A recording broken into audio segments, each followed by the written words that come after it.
Hello everyone, my name is Bradley Walton and I am going to be talking about my internship experience at Ivy Rehab Physical Therapy and my impact project, active versus passive warm-up in adults with chronic low back pain for improving acute pain and performance.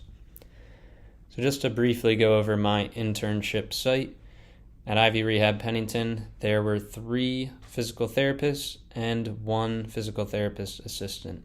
And after being there a little while, I was able to pick up that the number one seen thing, most of the patients coming through the door had low back pain.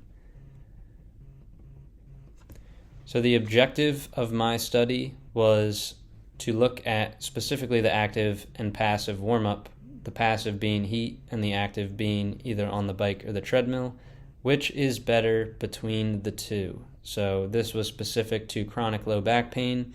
And also I was looking at performance, not only pain, as a secondary component to see if that may have had an effect on which warm-up each of the patients looked at. So I would use an RPE scale post-session to look at those results. For my methods, I had to use a quasi-experimental study. I was unable to use a randomized experimental study because certain patients had certain limitations and my supervisor and physical therapist wanted them to have the best possible care, so they helped me assign them into certain groups. So there were 20 people involved in the study. In the orange in the diagram shown, the active warm-up group had 11 participants. The blue is the passive warm-up. They had 9 participants. And the underlined number below that is who actually was able to complete the study. So not everyone was able to complete the study due to either going away on vacation, they thought they no longer needed physical therapy, or they had too many cancellations and were unable to do the treatment, which was 2 times per week for 4 weeks. The assessments used were pre-pain, post-pain, and post-RPE. So to be included in the study, all these participants had to have low back pain for greater than 3 months, and the exclusions to the study were if any of the patients had a spinal surgery or a spinal deformity, they could not be a part of the study. Now, to look at the passive warm-up group here, certain materials that were used and needed were a hot tank to keep the hot packs hot, then the hot pack next to that with a cover. So the hot pack would be placed in this cover, and then a towel would be put over that in order for everything to be sanitary and keep the patient safe. A timer was also needed because each of the warm-ups were done for 10 minutes, and a table and chair for the passive heat group was needed based on either patient or PT preference for that patient.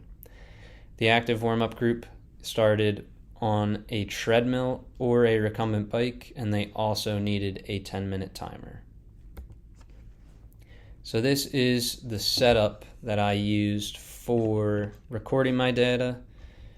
And so this table is just an example of a subject and their pre-heat, post-heat, and post-workout RPE would be recorded per session. This is somebody who was in a heat group. It would be active warm-up if it was a part of the active warm-up group.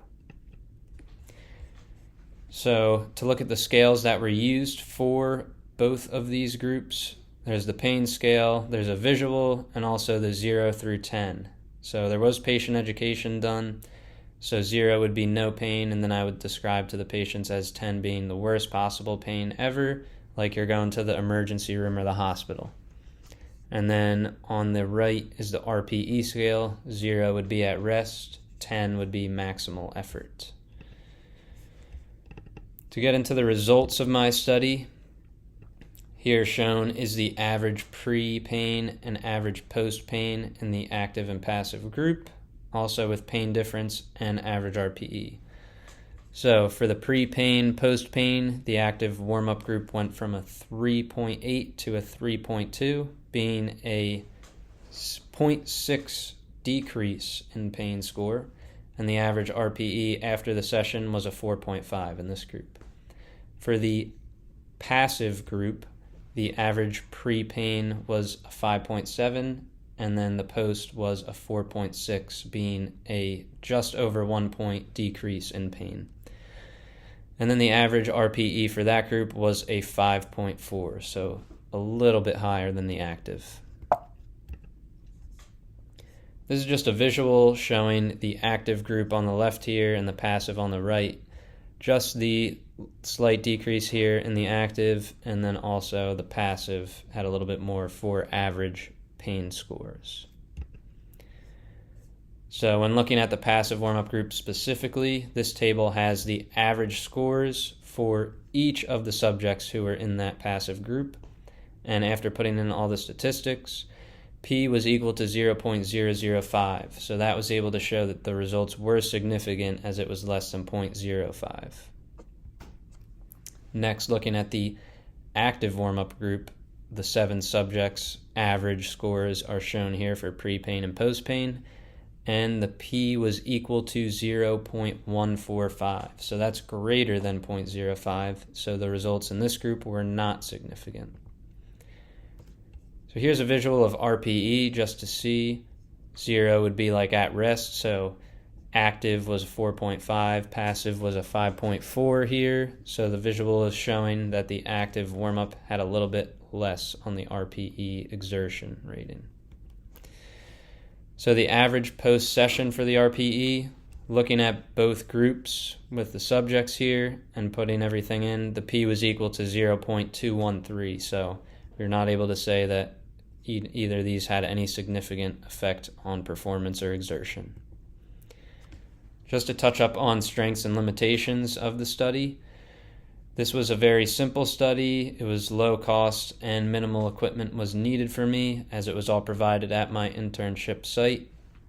If you just wanted to go out and do it yourself, it might be a little tough, as some of the equipment could be pricey, but for me it was very simple and easy to administer. The limitations of my study, this was only subjective data, so it would be nice to see some objective results. It was also very short in duration, only being 4 weeks. But the big thing here is the sample size. So the age range for this group was 22 to 91, so that's a big range. So seeing a specific population, age range, group, that would probably be better. And also the dropout rate.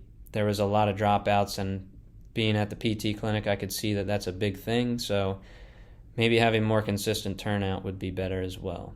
Also, each of the patients had their own specific program afterwards, so that could have affected certain results like RPE or even just long-term effects. So the conclusions, after seeing how low back pain is so common in the PT setting, a heat warm-up there does reduce low back pain, at least from the acute side, and the results were shown to be significant. Further research, however, would be needed for the active warm-up and the exertion and performance side of things. So now to just talk a little bit about my internship and sum things up. There were a lot of skills that I was able to learn while being there. Some of the hard skills were observation, just being able to watch the physical therapists and see their assessments that they would do with the patients, their techniques, whether it was mobility, massage, soft tissue work. Just by watching that, I was able to learn. Also, documentation was big, whether it was programming or patient record forms. So that was something I never did before, and I was able to learn that. And then maintenance was big for me there too, cleaning up, organizing, making sure everything was nice and presentable. That's something that I didn't think about as much. And then soft skills. I'm a full-time student. I have a full-time job, and I'm also a student athlete. So managing my time was a big thing. And on top of that, being dependable. So I had to always be there on time, and I had to balance all of these things.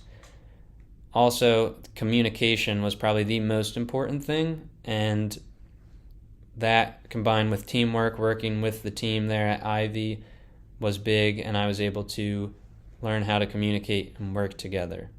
So for my big takeaway thing, going off of the communication, I'm going to say get comfortable being uncomfortable. And after going through my whole internship experience from the beginning, I think communication, for me at least, was a little bit of a struggle at first, because some of the things you don't think about, like you not only need to communicate with the patient and their program, but also just getting to know them and talking to them. And my supervisor would tell me, go start a conversation with so and so, like get to know them. And it was kind of awkward at first, just like constantly being thrown in that situation.